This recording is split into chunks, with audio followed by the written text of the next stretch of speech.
요즘에 코스피가 너무 좋은데 원화 가치도 너무 빨리 떨어지니까 역시 해외 주식이 답인가 하시는 분들이 좀 많아지고 있는 것 같아요. 이제 미국 주식은 조금 부담스럽고 중국 주식이나 해볼까 하시는 분들이 종종 보이는데 이 중국 주식이 마냥 시작한다고 되는 그런 시장이 아닙니다. 중국 주식 투자로 수익을 내고 싶다면 반드시 아셔야 되는 3가지 포인트가 있는데요. 이걸 모르고 투자하면 수익은커녕 오히려 손실을 볼 수도 있습니다. 안녕하세요 여러분, 마라스톡입니다. 오늘은 중국 주식을 미국 주식처럼 투자하면 안 되는 이유를 기준으로 중국 시장의 구조, 특징, 정책적인 접근 방식까지 3가지 포인트를 짚어드리려고 합니다. 자, 그러면 바로 시작해보시죠. 일단 첫 번째는 시장 구조입니다. 중국이 막상 투자를 하려고 보면 이 시장 구조가 너무 복잡한데요.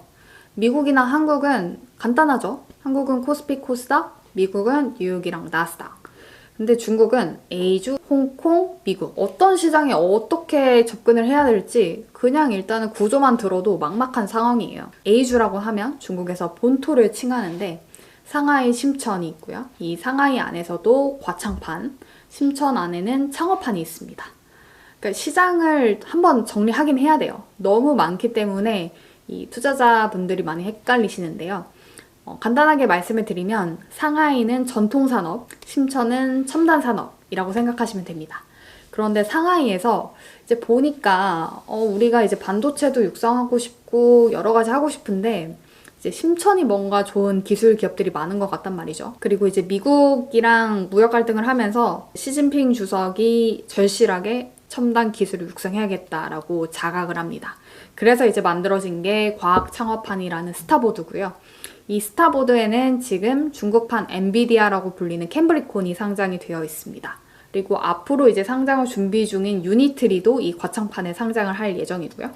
그래서 지금 사실 중국에서 가장 핫하다는 기업들은 다 과창판으로 갑니다.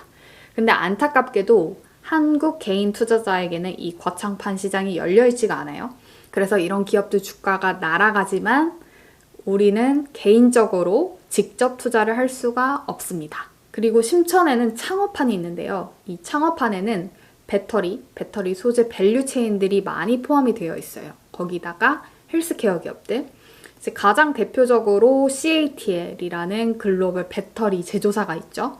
CATL은 지금 이제 홍콩에도 상장을 해서 저희가 투자가 가능한데 이런 대표적인 배터리 기업들 혹은 최근에 핫한 ESS라던가 이런 기업들은 다 창업판에 상장이 되어 있습니다.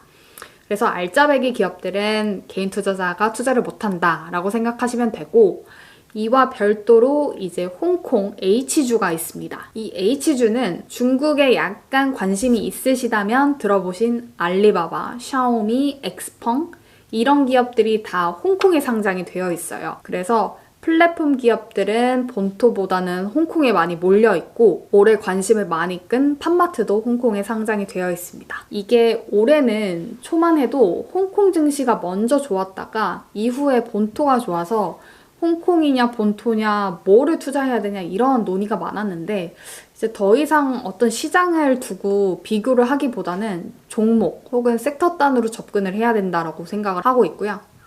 결국에는 이제 가는 테마를 잡는 게 저희의 숙제이자 과제이겠죠. 그리고 홍콩의 특징 중에 하나가 상장된 기업들은 중국에서 돈을 벌어요. 그러니까 위안화로 돈을 버는데 이 기업들을 사는 홍콩의 투자자들은 외국인 투자자입니다. 거기에 홍콩 달러는 미국 달러랑 페그 연동이 되어 있다 보니까 통화 정책이나 유동성은 미국을 많이 따라가요. 그래서 펀더멘털은 중국을 따라가지만 유동성은 미국을 따라가는 그런 시장이 홍콩 증시라고 생각하시면 되겠습니다. 그래서 홍콩은 외국인 투자자 비중이 많고 본토는 개인 투자자 비중이 많기 때문에 조금 본토가 더 투기적인 성향이 많아요. 그래서 같은 종목이라고 해도 본토의 밸류에이션이 조금 더 높은 경향이 있고요. 예를 들어서 지금 보고 계시는 이 평안보험 같은 경우에도 본토랑 홍콩의 밸류에이션을 비교했을 때 홍콩이 조금 더 싸죠. 그래서 본토에 있는 보험사들 같은 경우에는 본인들이 사고 싶은 고배당주를 본토보다는 홍콩에 있는 종목들을 많이 선호합니다. 그래서 투자자 구성이 조금 본토와 홍콩이 다르다 생각하시면 되고, 또 마지막 하나가 미국 AD 가장 대표적인 종목이 알리바바죠. 그리고 JD.com이나 핀토토어나 엑스펑, 니오 이런 기업들도 다 미국에 상장이 되어 있습니다. 그러면 미국이랑 이 A주, H주가 어떻게 다르냐? 가장 큰 차이점은 이 미국에 상장된 기업들은 아무래도 이 미국의 요건을 맞춰야 되기 때문에 기업들의 실적 콜이라던가 이런 자료들이 훨씬 더 잘 나와요. 당연히 실적 발표하면 어닝콜을 회사 홈페이지 들어가서 들을 수 있고 IR 자료라던가 이런 부분들을 쉽게 찾을 수가 있습니다. 반면에 본토는 예전보다는 정말 많이 나아졌지만 아직까지도 이제 회사 사이트에 들어가면 IR 자료를 구한다라던가 이런 것들이 쉽지 않고 특히 중국어를 못하시는 경우에는 이런 부분들이 더 어려울 수가 있죠. 워낙 큰 차이점은 이제 거래 단위예요. 미국 투자를 좀 더 쉽게 하실 수 있는 방법 중에 하나가 단주 매매가 가능하다라는 거잖아요. 이제 그마저도 엔비디아가 그 액면 분할하기 전에 주가가 꽤 높았기 때문에 개별 주식을 사는 게 약간 부담이 있었는데 이제 한국에서 소수점 매매가 가능해지면서 부담 없이 살 수가 있게 됐죠. 근데 본토는 이제 종목을 사려고 보면 최소 거래 단위가 100주예요. 그러니까 예를 들어서 한때 유명했던 마오타이 같은 경우에는 주가가 좋았을 때 한 번 사려면 2천만 원이 필요했거든요. 이게 웬만한 회사의 신뢰, 믿음이 아니면 2천만 원을 한 종목에 바로 지르기가 쉽지가 않잖아요. 그래서 확실히 조금 진입 장벽이 있습니다. 이제 홍콩 같은 경우에는 종목마다 다르긴 한데 역시나 최소 거래 단위가 있고요. 딱 100주로 정해져 있진 않지만 주가가 낮은 경우에는 이 거래 단위가 막 1000주, 500주 이렇게 되는 경우가 있어요. 결국에는 역시나 마찬가지로 몇백만 원을 들여야 거래가 가능한 상황입니다. 그래서 일반적인 개인 투자자 입장에서 진입하는 데 있어서는 미국 단주 거래가 훨씬 더 마음이 편하고 본토랑 홍콩은 부담이 있습니다. 사실 이것만 풀어줘도 이 중국 주식 접근성이 훨씬 더 좋아질 것 같거든요. 근데 이거를 중국 정부가 아직도 풀어주고 있지 않기 때문에 이 개인 투자자가 참 접근하기 쉽지 않은 시장입니다. 두 번째는요, 장기 투자인데요. 한때 이런 질문을 참 많이 받았어요. 이제 제가 오랫동안 돈을 중국 주식에 묵혀두고 싶은데 한 종목만 추천해주세요. 그때 이제 제가 말씀드렸던 건 중국은 장기 투자는 아닙니다. 장기 투자는 아닌 것 같아요. 라고 말씀을 드렸고요. 물론 정말 오랜 기다림이 좋은 결실을 낼 수도 있죠. 이 워렌 버핏의 기다림처럼. 근데 저희는 워렌 버핏이 아니잖아요. 저희의 돈은 소중하기 때문에 그 오랜 기간을 기다린다는 어떤 시간적인 비용을 생각해 봤을 때 이 전략이 효율적인가는 본토는 잘 모르겠다라는 거죠. 특히 이 장기 투자랑 또 연결이 되는 게 지수 투자인데 미국이 또 투자가 쉬운 게 구 같은 지수 추종 ETF를 일단 그냥 정기적으로 좀 모아간다라는 식으로 투자를 하면 성과가 꽤 좋습니다. 왜냐하면 쭉 우상향을 해줬기 때문에 중국의 대표 지수라고 할 수 있는 상해종합지수 ETF를 보면 이 성과가 처참해요. 한국의 박스피라고 하지만 중국의 이 박스권 장세는 박스피를 당연히 이깁니다. 이제야 상해종합지수가 4,000포인트를 돌파했지만 제가 10년 전에 보고 또 못 볼 거라고 생각을 했던 그런 지수거든요. 그만큼 이 중국은 지수 투자가 어렵습니다. 일단 이 장기 투자와 지수 투자가 어려운 이유 중에 하나가 중국은 확실히 테마를 많이 타요.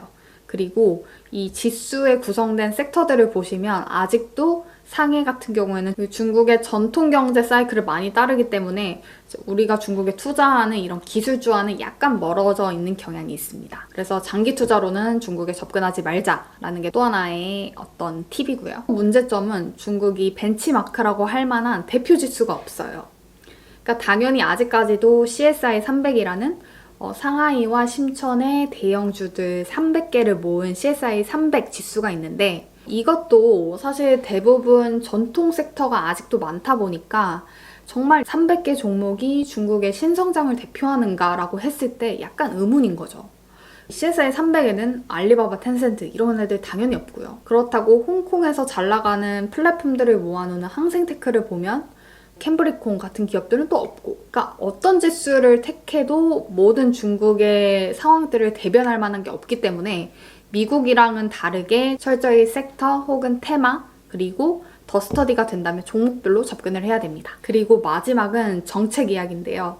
중국을 잘 모르시더라도 공산당이 찍어주는 섹터만 투자하면 되는 거 아니냐라고 생각하실 수도 있어요. 그리고 그게 맞기도 하고요. 그런데 너무 앞서가지 말자는 거죠. 예를 들면 워렌 버핏의 최악의 투자로 불렸던 BYD가 있어요. 워렌 버핏이 2009년에 BYD에 투자를 했는데 그때 당시가 중국이 전기차 산업을 이제 밀던 때였거든요. 근데 빛을 발했던 건 2019년 이후부터 BYD 주가가 움직이기 시작을 합니다. 그럼 장장 10년의 기다림인데 우리는 워렌 버핏이 아니잖아요. 그동안의 그 자금을 다른 데 굴렸으면 훨씬 더 좋은 수익을 낼 수가 있기 때문에 단순히 정책이 이 방향을 향한다고 해서 너무 앞서서 투자하다 보면 오히려 수익을 내기가 어려워집니다. 근데 정책을 봐야 되는 거 아니에요? 라고 하실 수 있는데 당연히 이제 중국 정부가 미는 산업들이 있어요. 지금은 그게 휴머노이드 로봇이자 피지컬 AI이자 반도체죠. 근데 반도체도 뭐 이제서야 조금 빛을 발하는 것이지 과거 몇 년 동안은 정말 어려웠거든요. 과창판도 그렇고. 그래서 정책 방향을 참고는 하긴 하지만 단순히 중국 정부가 민다라고 해서 그 섹터를 투자하기보다는 이 정부가 미는 방향이 정말 실적으로도 확인될 수 있는지를 같이 체크를 하셔야 됩니다. 분명히 기회가 있는 시장은 맞습니다. 그리고 우리가 미국만 투자하기에는 중국이 첨단 기술 산업에서 보여주고 있는 변화들이 어마무시하기 때문에 반드시 가져가야 되는 시장인데요. 하지만 미국 시장이랑은 많은 부분들이 다르기 때문에 좀 더 차별화돼서 접근을 해야 됩니다. 그래서 준비된 사람만이 돈을 벌 수 있는 시장이 중국 시장이다 라고 생각하시면 될 것 같고요. 오늘 영상이 여러분들의 그 준비에 도움이 되셨다면 구독 눌러주시고요. 중국 주식을 어떻게 시작하면 좋을지 궁금하신 분들은 고정 댓글도 참고해주세요. 그러면 여러분 다음 시간에 뵐게요. 안녕, 再见.